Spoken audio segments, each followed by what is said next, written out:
actualmente era un proceso inquisitivo, es decir, el juez imputaba, el juez tenía muchas funciones que hoy por hoy no lo tiene. Hoy estamos en un sistema acusatorio adversarial, en los cuales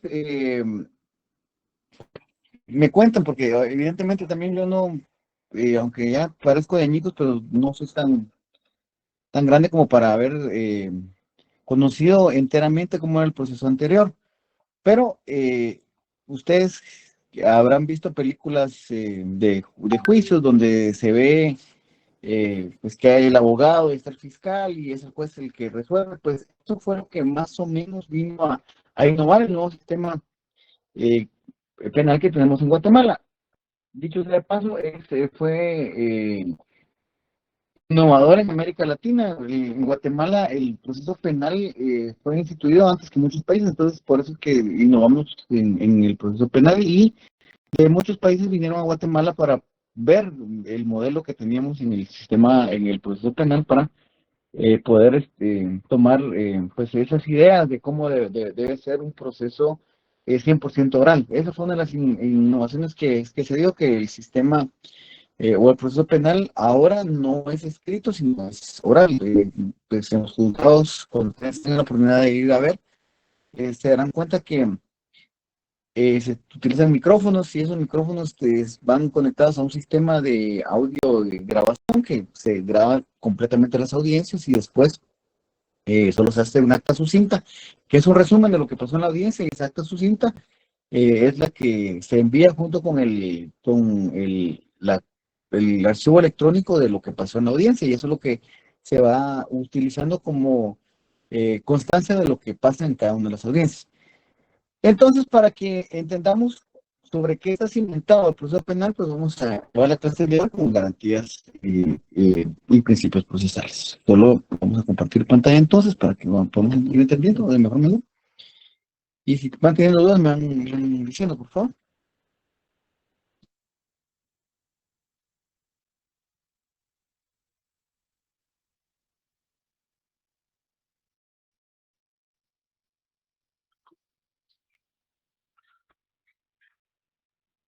Muy bien. ¿Logran ver la presentación? Sí, Sí, sí, licenciado. Perfecto.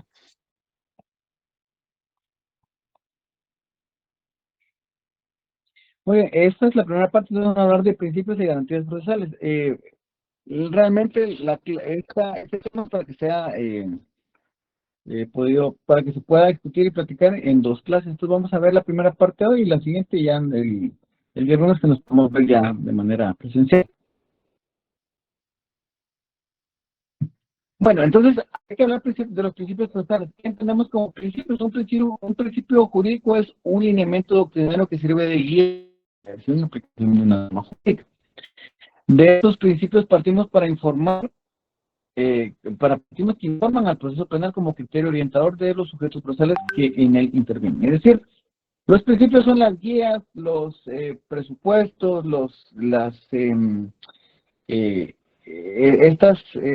estos cimientos en los cuales todos los que participamos en el proceso penal, es decir, abogados, defensores, fiscales, jueces, sindicados, deben realizar sus acciones o sus actos con base a estos principios.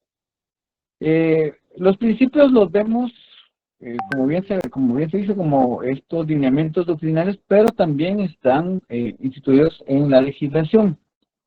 Entonces debemos tener en claridad entonces que esos principios son los que nos van a servir para modelar el proceso penal. No salirnos de esos principios, porque esos son los que definen cómo es el proceso penal. Garantías procesales. ¿Cuáles son las garantías procesales? Dice que es una norma jurídica inspirada directamente en un principio que tiene por objeto evitar que a las personas les sean violentados sus derechos. Entonces las garantías, valga la redundancia, garantizan que a una persona sometida a un proceso penal no les van a ser vulnerados sus derechos procesales. Es decir, entonces, la garantía procesal es una norma jurídica. Entonces, ¿qué es una norma jurídica? Está descansada esta garantía procesal en un artículo de una ley, que ese artículo de la ley está inspirada en un principio, como dijimos, los principios y las garantías, los principios son eh, medios rectores y las garantías es ese principio ya convertido en ley. Y que la función principal, como bien hemos mencionado entonces, es precisamente eso, garantizar que no se van a vulnerar los derechos de las personas dentro de un proceso penal. Y tenemos también las garantías constitucionales. Entonces, las garantías constitucionales es un conjunto de declaraciones, medios y recursos con los que los textos constitucionales aseguran a todos los individuos o ciudadanos el disfrute y ejercicio de los derechos públicos y privados, fundamentalmente que se les reconocen. Entonces, tenemos principios, tenemos garantías y tenemos garantías constitucionales. La diferencia entre una garantía y una garantía constitucional es que la garantía constitucional está basada en pues el texto constitucional, en este caso en Guatemala, la Constitución Política de la República de Guatemala. Pues básicamente esas son de las tres, de los principios de las garantías y las garantías constitucionales que vamos a platicar pues, en la presente clase. ¿Tienen alguna duda entre la diferencia entre un principio de garantía y garantía constitucional? ¿O está todo claro? Vamos bien, Lick. Muy bien. Dicho que ya todos estamos bien, vamos a hablar sobre los principios procesales. Y vamos a hablar del primer principio, que es el principio de legalidad. Que hay un aforismo latino en este principio y está pues regulado en el artículo 1 del Código Procesal Penal, que es la garantía penal del nullum poena sine lege. Y el otro principio que es el nullum proceso sine ley. ¿Han escuchado ustedes este aforismo latino que es el nullum poena sine lege o el nullum proceso sine ley? Yo sí, licenciado, el primero. El nullum poena sine lege. A ver, ¿para qué? Sin ley no puede haber pena. Muy o bien, no se así puede es. castigar. Muy bien. Sin ley no hay pena, no lo pueden sin ley, o sea, correcto como dice la compañera. ¿Qué significa este principio entonces? El principio de legalidad nos define a todos los ciudadanos, esa es la garantía que tenemos todos los ciudadanos de la República de Guatemala, que una acción debe ser tipificada como un tipo penal para que pues tenga una pena. Si una acción no está tipificada como un tipo penal, o sea, como un delito, no se le puede imponer una pena a una persona. Y el segundo principio, que es el nullum proceso sine lege, es en el mismo sentido, o sea, es decir, no existe un proceso o el proceso penal tiene que estar determinado en una ley, y en este caso es en nuestro Código Procesal Penal. El proceso penal tiene todas sus acciones y todas las aristas que se pueden realizar en un proceso penal basado en el Código Procesal Penal. Es decir, en ningún juez se puede inventar un proceso si no está en ley. Por eso esas garantías pues nos dan esa tranquilidad como ciudadanos que primero no nos pueden castigar si una acción no está tipificada como delito y también no nos pueden iniciar un proceso, o sea, no nos pueden llevar una diligencia si no está dentro de las diligencias que están dentro del proceso penal. ¿Dudas con esto?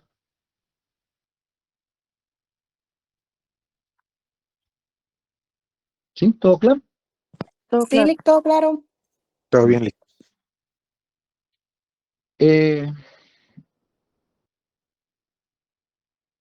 Principio del debido proceso. Permítame un momento, solo voy a...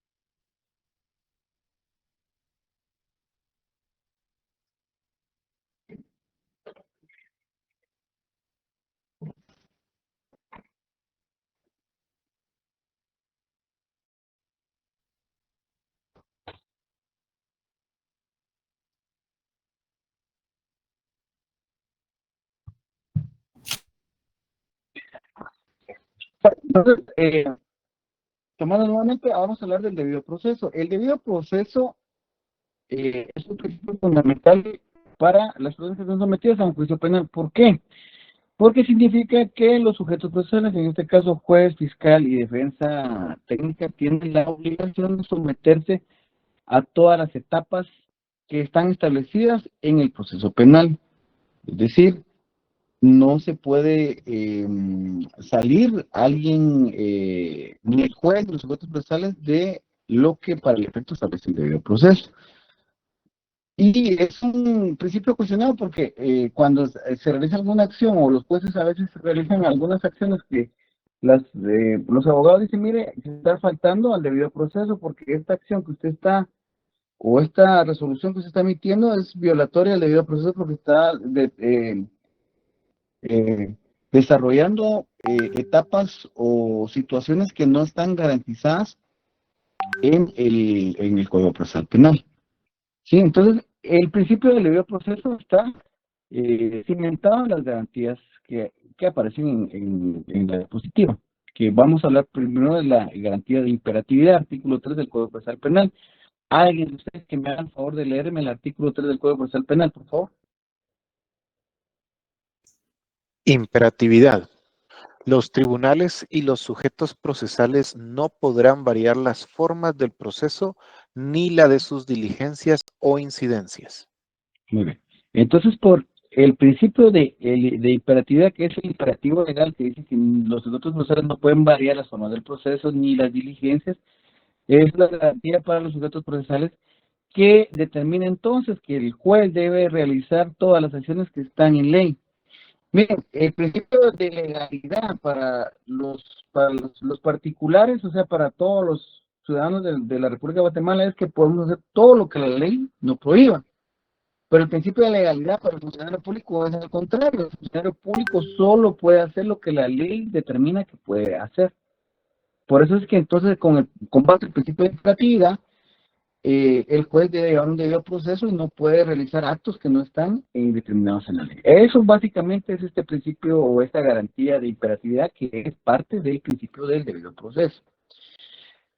Alguien que me haga favor de leerme el artículo 4, que es la siguiente garantía, que es el juicio previo, por favor. Yo, licenciado. Gracias. Juicio previo. Nadie podrá ser condenado, penado o sometido a medida de seguridad y corrección, sino en sentencia firme, obtenida por un procedimiento llevado a cabo conforme a las disposiciones de este código y las normas de la Constitución, con observancia estricta de las garantías previstas para las personas y de las facultades y derechos del imputado o acusado. Muy bien, muchas gracias.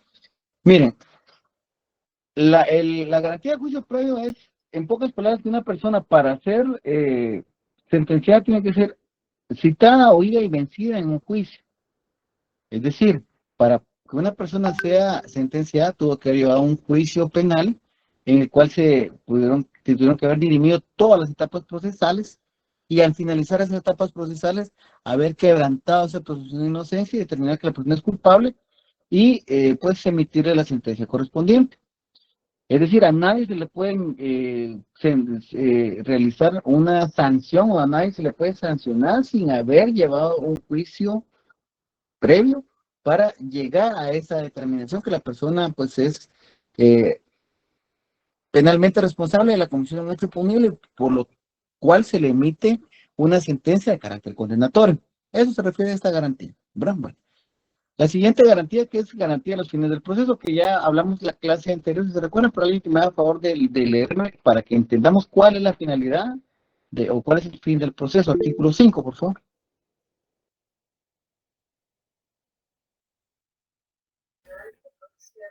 Buenas noches, licenciado. Buenas noches. Artículo 5. Fines del proceso. El proceso penal tiene por objeto la averiguación de un hecho señalado como delito o falta y de las circunstancias en que pudo ser cometido. El establecimiento de la posible participación del sindicado, el pronunciamiento de la sentencia respectiva y la ejecución de la misma. La víctima o el agraviado y el imputado, como sujetos procesales, tienen derecho a la tutela judicial efectiva El procedimiento por aplicación del principio del debido proceso debe responder a las legítimas pretensiones de ambos. Muy bien, muchas gracias. Este artículo engloba varios aspectos. Primero, entendamos que la comisión de un delito, o sea, la acción humana, la conducta humana que se finaliza en la materialización de un hecho delictivo, genera pues algunas cuestiones. Iniciamos con la noticia criminal, que puede ser la denuncia, la querella, la presión policial o cualquiera que sea el medio, donde se pone el conocimiento del poder público la realización de un delito, conlleva entonces, en principio, que el juez pues no le consta lo que están denunciando las personas, ni al fiscal, o sea, ni al fiscal. En todo caso, lo único que quizás le consta los hechos denunciados es a la parte agraviada, en algunos casos, no siempre, porque por ejemplo, usted deja su carro parqueado en la calle y no lo encuentra, pues no sabe qué pasó, pero pues interpone su denuncia y explicando que usted dejó su carro parqueado ahí y cuando resuelve, ya no encuentra. Entonces el artículo 5 nos conlleva primero eso, a la averiguación del hecho que puede ser, que reviste las características de la comisión de un delito. Es decir, bajo este principio, que son los fines del proceso, es arribar a la verdad histórica de los hechos que pudieron haber pasado. ¿Cómo se pudo haber realizado? ¿Quién pudo haber participado? ¿Qué pudo haber realizado? ¿Cómo se materializó este delito? Habla también este artículo de la tutela judicial efectiva, que la tutela judicial efectiva es, pues, en sí un principio también que garantiza que el juez debe obrar y debe aplicar y debe garantizar el goce de sus derechos a todos los sujetos presentes, no solo al agraviado, no solo al sindicado, tiene que garantizar que el agraviado se le cumpla todos sus derechos, que el sindicado se le cumpla todos sus derechos, que el Ministerio Público se le cumplan todos sus derechos y que la defensa técnica también se le cumplan todos sus derechos. A eso se refiere la tutela judicial efectiva. Y básicamente, entonces, a eso se refiere la garantía de los fines del proceso. Alguien que me haga favor de leerme el artículo 6, por favor, garantía de posterioridad al proceso. Buenas noches, Lee. Claro, Bueno. el artículo 6, posterioridad del proceso. Solo después de cometido un hecho punible se indicará proceso por el mismo. Muy bien, muchas gracias. Entonces, volvemos a lo mismo, ¿verdad? No se puede iniciar un proceso penal por algo que podría haber pasado, a excepción de los delitos de conspiración. Les explico. En las leyes penales, especialmente en la ley contra la delincuencia organizada, existe el delito de conspiración. ¿A qué se refiere? Por ejemplo, hay una estructura criminal que está siendo investigada y que tiene un método especial de interceptación de llamadas. Y en la interceptación de llamadas se ponen de acuerdo dos personas con ir a matar a una persona. Y la policía logra intervenir para salvar a la persona y que no la desvivan, dirían. Entonces, pues la muerte ya no se dio, pero sí se dieron todos los hechos donde hubo planificación, etcétera, etcétera, para matar a una persona. Entonces, en este caso sí existe un delito, porque existe el delito de conspiración, pero a lo que se refiere a esto es que solo cuando se realizan los actos que están establecidos como un delito y se materializan estos actos, pues debe iniciar un proceso penal, no antes, ¿verdad? Yo recuerdo que hay una película que es así de ciencia ficción que se llama Sentencia Previa, que es de Tom Cruise, que en esa película hablan unos videntes y estos videntes lograban anticipar la comisión de delitos y atrapaban a los personas antes de que cometieran el delito, entonces los sentenciaban sin haber cometido delitos. Evidentemente, algún proceso penal como el de Guatemala, esta situación, con base en el artículo 6, no se podría dar, trayendo, digamos, ese imaginario de la ciencia ficción a lo que pasa en realidad, pero para eso más o menos para que entendamos a qué se refiere esta garantía. ¿Dudas con alguna garantía de estas garantías que hemos hablado en este momento? ¿No? No, Lee. Todo claro. Todo bien, Lee. Muy bien. Eso me gusta. Y me va a gustar más para el día del examen, que va a estar todo más claro.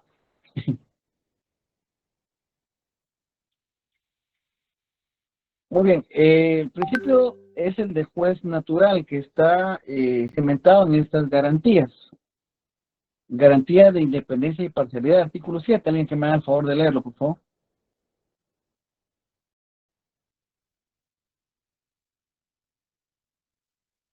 ¿Puede repetir? Disculpe, licenciado. Artículo 7 del Código Procesal Penal, que alguien me da a favor de leerlo.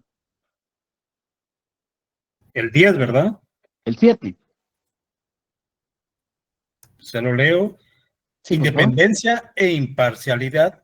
El juzgamiento y decisión de las causas penales se llevará a cabo por jueces imparciales e independientes, solo sometidos a la Constitución y a la ley.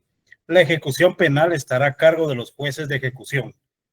Por ningún motivo, las restantes autoridades del Estado podrán arrogarse el juzgamiento de causa pendiente o la reapertura de las ya terminadas por decisión firme. Nadie puede ser juzgado, condenado, penado o sometido a medida de seguridad y corrección, sino por los tribunales designados por la ley antes del hecho de la causa. Muy bien, muchas gracias. Entendamos esto, entonces, ¿quién es el único facultado para poder administrar justicia en Guatemala? A ver, contéstenme esto. ¿Quién administra justicia en Guatemala? ¿Quién tiene jurisdicción para administrar justicia en Guatemala? Los órganos jurisdiccionales. Muy bien, el No, organismo González. judicial a través de los órganos jurisdiccionales, ¿quiénes presiden los órganos judiciales? Los jueces, ¿verdad? Entonces, solo el organismo judicial, que es uno de los 3 organismos de Estado, o mal llamados anteriormente poderes del Estado, puede administrar justicia, que es la función única que tiene el organismo judicial, ¿verdad? Administrar justicia. Entonces, bajo esa premisa de la independencia e imparcialidad, ¿para quién creen ustedes que es garantía eso? ¿O a quién beneficia esa garantía? ¿Al juez o a las partes o sujetos procesales? Aquí hablamos sin miedo y lo que digan, lo que piensan, porque todos estamos para aprender, pero no se van A las partes, pienso yo. muy bien a las partes. ¿Por qué cree eso?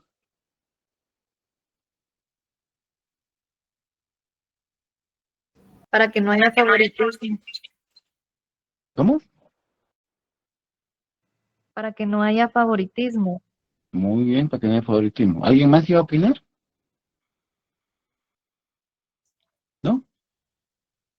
Bueno, les pongo una analogía simple. ¿Qué pensarían ustedes si van a jugar un partido de fútbol o básquetbol y el que está de árbitro en el partido es hermano de uno de los del otro equipo? Evidentemente no estarían ustedes con la tranquilidad de que el árbitro va a pitar el partido de manera imparcial porque va a tener algún sesgo porque su familiar cercano está en el otro equipo, ¿verdad? Entonces la independencia judicial, tal y como decía la compañera, es una garantía para las partes, que el juez debe actuar con independencia. ¿Qué quiere decir esto? Que no está sometido su decisión a nadie. Bendito sea Dios, los jueces pues contamos con esa independencia que no debemos de rendir esa subordinación a ningún funcionario del mismo organismo de Estado. Quiere decir esto que ni siquiera el presidente de la Corte Suprema de Justicia me debe decir qué debo o cómo debo resolver alguna situación, porque es parte de la independencia que todos los jueces tenemos. Ni siquiera las salas jurisdiccionales, que pues evidentemente las salas están para hacer la revisión o hacer los medios de impugnación de las resoluciones que un juez emite. Pero ni siquiera la sala le puede decir, mire, aquí usted tiene que resolver así y así, porque sería un detrimento a la independencia que tienen los juzgadores. Y la imparcialidad, tal y como dijo la compañera, que quiere decir que no hay favoritismo para ninguna de las dos partes. Es decir, un buen juez no debe someterse ni a lo que dice expresamente el Ministerio Público ni a lo que dice expresamente la defensa técnica. Algunos casos mediáticos pues reflejan algunas cuestiones que la gente dice, no, es que el juez está a favor del Ministerio Público o está a favor de los abogados de la defensa, pero realmente pues solo la persona que está dentro de una audiencia y sabe lo que se discutió en ella, pues sabe por qué se resuelve de esa manera. Lamentablemente algunos medios pues son transmiten la información de manera errónea y lo que dicen no es lo que realmente pasa en una sala de audiencia. Entonces dice, sí, el juez no fue imparcial porque favoreció al Ministerio Público o favoreció a la agencia técnica, pero pues evidentemente es parte de esas garantías que tenemos como ciudadanos que vamos a contar con órganos profesionales independientes e imparciales. ¿Dudas con esto? ¿No? Bueno, el artículo 7 también nos habla de la exclusividad jurisdiccional, como lo hablamos hace un momento, o como cuando la compañera dio lectura, en cuanto a que la actividad de juzgar únicamente recae en el organismo judicial y recae en los jueces. Entonces no hay ninguna otra autoridad, ni diputados del Congreso, ni el presidente de la República de Guatemala, el presidente del organismo ejecutivo, o sea, nadie, ni ministro, nadie puede abrogarse la función de juzgar, porque es únicamente, pues le corresponde al juez, ¿verdad? Garantía del juez preestablecido, es decir, eso se refiere a que el órgano jurisdiccional ya existe. No pueden crear un órgano jurisdiccional especial para juzgar a una persona. Ya los órganos jurisdiccionales existen. Por ejemplo, en la ciudad de Guatemala existimos, son 12 juzgados de primera instancia penal, son 12 tribunales de sentencia, más juzgados de mayor riesgo, más juzgados especializados que hay de trata, de extorsión, de violencia contra la mujer, de delitos tributarios. Entonces ya existen estos juzgados y cada vez que una persona realiza un delito y que estos delitos pueden ser juzgados en un órgano especializado o en un juzgado de primera instancia penal común, pues se van repartiendo en una manera aleatoria para que pueda resolverse la situación jurídica de las personas que están sometidas a un proceso penal. El principio de obediencia nos indica entonces también, eso, la garantía, perdón, de obediencia, que los funcionarios públicos deben o tienen que tener una obediencia debida a las decisiones jurisdiccionales para el sometimiento de una persona a un proceso penal. Vamos a hablar del otro principio que es la garantía de censuras, coacciones y recomendaciones. ¿Alguien me da favor de leerme el artículo 10 del Código Procesal Penal, por favor? Censuras, coacciones y recomendaciones. Queda terminantemente prohibida toda acción de particulares, funcionarios y empleados de cualquier categoría que tienda a limitar o impedir el ejercicio de la función jurisdiccional. Asimismo, ningún funcionario o empleado público podrá hacer insinuaciones o recomendaciones de cualquier naturaleza que pudieran impresionar o coartar la libre conducta o el criterio del juzgador. El juez que sufra alguna interferencia en el ejercicio de su función lo pondrá en conocimiento de la Corte Suprema de Justicia, la que deberá tomar las medidas adecuadas para hacer cesar dicha interferencia.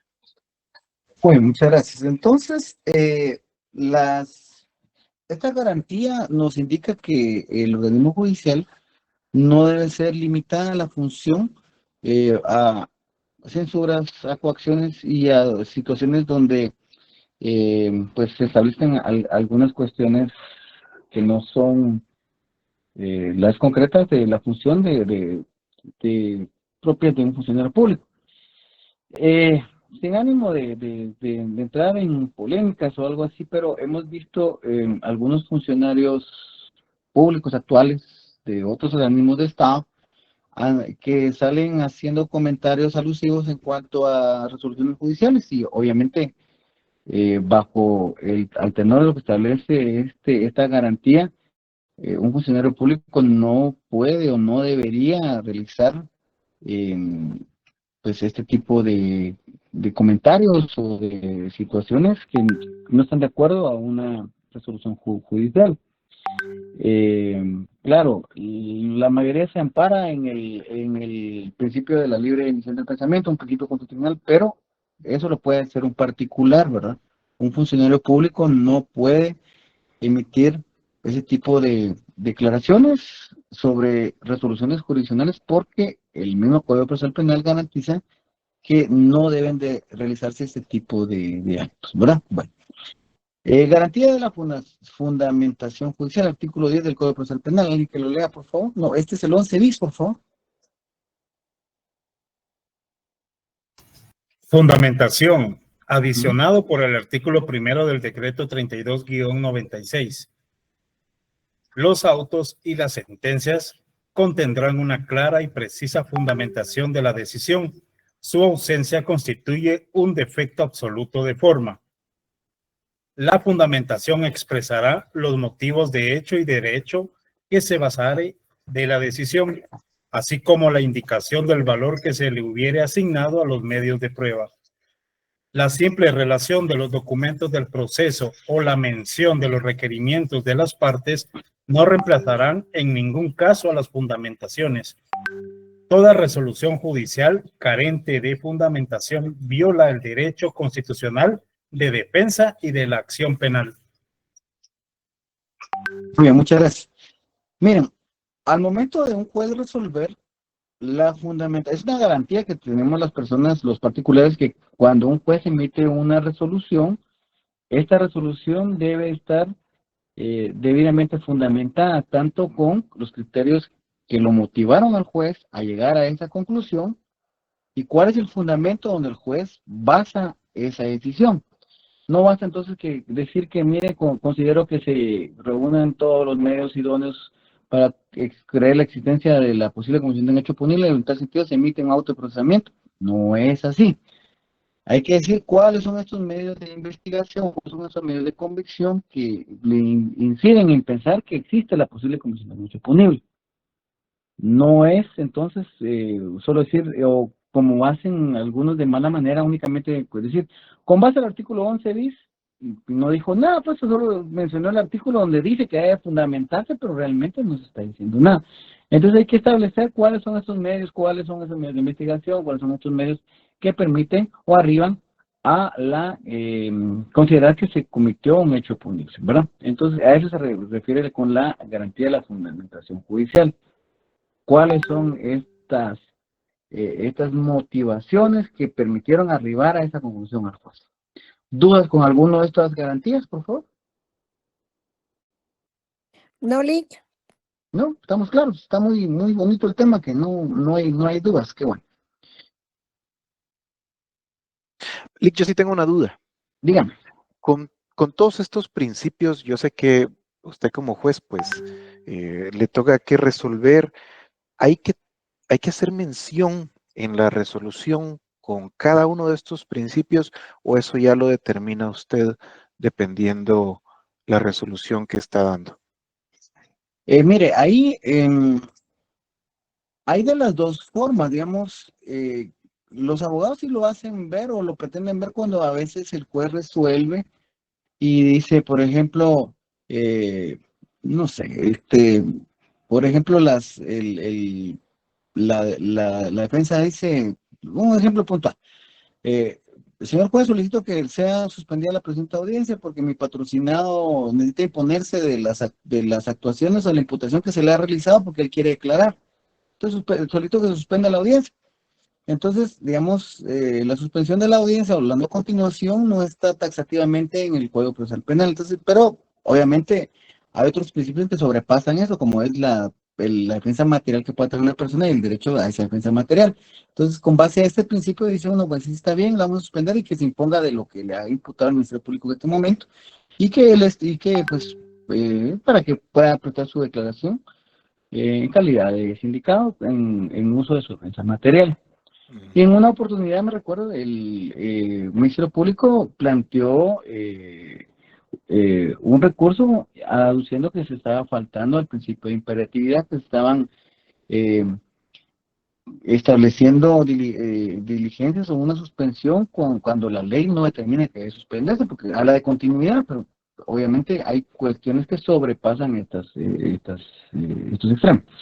Entonces, a veces se hace mención cuando uno está resolviendo algunas cuestiones. Por ejemplo, mire, con base a la tutela judicial efectiva se accede a lo peticionado toda vez que la petición que está planteando el sindicado pues deviene el poder garantizar el libre ejercicio de sus derechos. Ahí lo menciona uno, pero no es digamos, necesario que todos los principios se vayan mencionando, porque evidentemente hay algunas acciones que están explícitas e implícitas, como la realización de estas garantías procesales. Entonces no es necesario que lo digamos. Hay jueces que yo conozco que mencionan los artículos, de hecho hasta leen los artículos, mencionan las garantías, indican de qué se establece la garantía, y uno entiende muchas veces por qué lo hacen, porque recordemos que el proceso penal va dirigido, o la persona que es más, la que le tiene el interés directo en el proceso penal es el sindicado, y muchas veces el sindicado pues no es abogado, ¿verdad? La mayoría de veces no es abogado, entonces hay cuestiones que no entienden, entonces pues, sí hay que explicárselas en algún momento. Entonces, contestando a su pregunta, no es necesario que las diga, hay quienes las dicen como manera, pues, de que haya claridad en lo que se está resolviendo y que la persona que está, pues, recibiendo los efectos de la resolución entienda por qué se está resolviendo de esa manera. Pero no es necesario, ¿verdad? Hay jueces que lo hacen, hay jueces que no lo hacen, y pues no pasa nada, pues la resolución debe hablar por sí misma, ¿verdad? De lo que se está resolviendo. No sé si Muchas gracias. contestó su pregunta, ¿ve? Sí, no, porque perfecto, porque sí he escuchado distintas formas y siempre he tenido esa duda, ¿qué es lo correcto? Pero ahora, gracias, muchas gracias. Muy bien, muchas gracias. ¿Si alguien tiene dudas? ¿No? Bueno, entonces como todavía estamos en fase de, vamos en modo de iniciación, ¿verdad ustedes?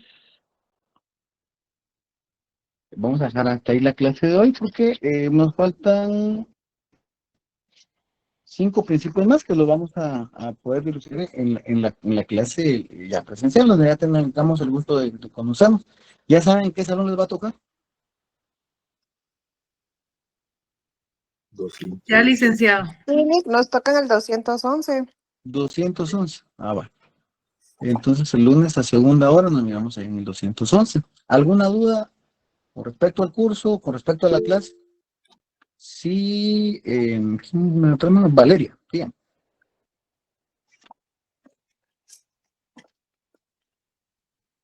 Valeria.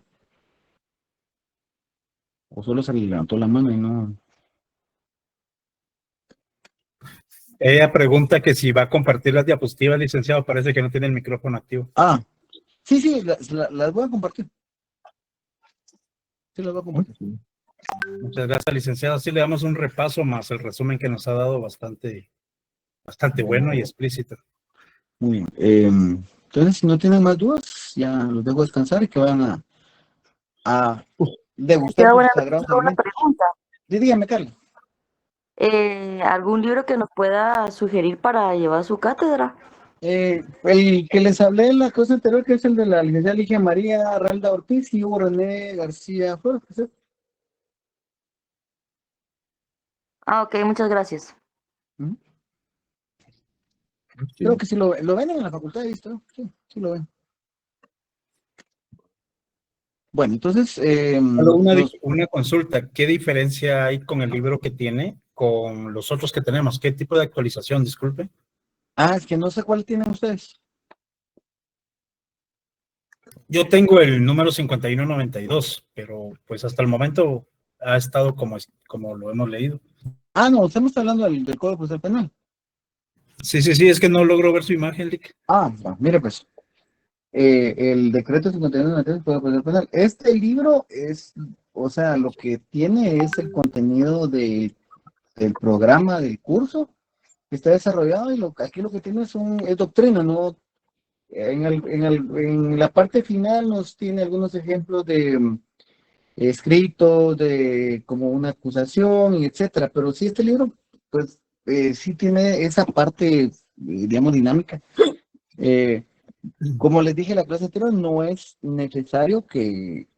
obligatorio que lo compren. O sea, si lo pueden comprar, háganlo, y no pasa nada si no lo compran. O sea, no vamos a hacer ni examen a libro abierto, ni el que lo tenga, o el que tenga fotocopia. No, o sea, no pasa nada. Si no lo pueden comprar o no lo quieren comprar, no pasa nada. Hay un montón de doctrina también en internet se puede encontrar un montón de doctrina. De hecho, el auxiliar de la clase, Gadiel, me dijo que tenía él un material que les iba a compartir y que le voy a hablar yo con él el lunes, que el lunes va a llegar y se los voy a presentar para que lo conozcan. Entonces ya ustedes se ponen de acuerdo con él para ver qué tipo de material tiene o cómo se los facilita para que, pues, el que quiera comprar el libro que lo compre y el que no pueda utilizar el material que Gadiel les va a compartir, ¿verdad?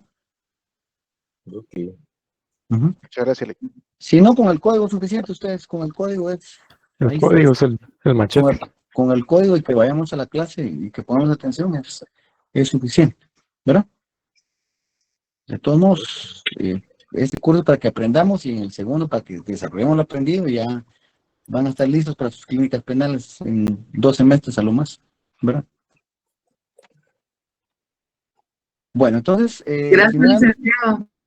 si ya no tienen más dudas, les deseo feliz noche, buen provecho y bendiciones. Nos vemos el lunes primeramente. Dios. ¿Verdad? Gracias. Feliz noche. Buenas Bueno, noches, que Lee. descansen. Gracias. Descansen. Gracias, licenciado. Feliz noche. Igualmente, se descansan.